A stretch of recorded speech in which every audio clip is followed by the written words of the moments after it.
back to Kanen Coffee. Here we have this beautiful rocket giotto espresso machine. Now for this machine we gave it a tune-up, and we also had to replace the water pump. This water pump is the one that was installed on the machine. As you can see, this water pump is from 2009 and it was not in the best shape ever. You can see some kind of scale build-up around the machine, around the water pump, around these little bars. So yeah, it's not looking the best.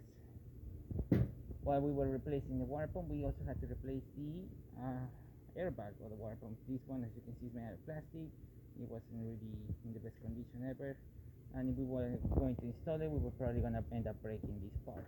So we are replacing the whole thing, and we also replaced the vacuum in this one. So yeah, that's all the three parts that we replaced on this machine, plus the tune-up of the machine itself. So starting with one shot of espresso, we're going to test it out. Hopefully I pick up the right recipe. Otherwise we're going to drip coffee or coffee barely dripping. It might be coffee barely dripping. I might have tempered a bit too harder for this. As you can see, it's barely dripping in there.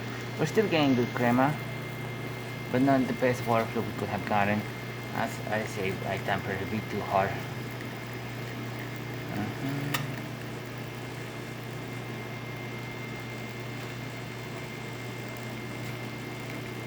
We can leave it at 1.5, as you can see. Made a little bit of crema, super extracted, but it looks good. Pressure of the steamer. You can see how good it is. Really good pressure coming out of the machine, and hot water. Give me 1 second, let me find a container for the hot water. Perfect. And water, as you can see, working excellent. And there you have it. Let's go to working once again. So thank you so much for preparing Kanen Coffee. Please subscribe to our channel to not miss every day, and thanks for watching.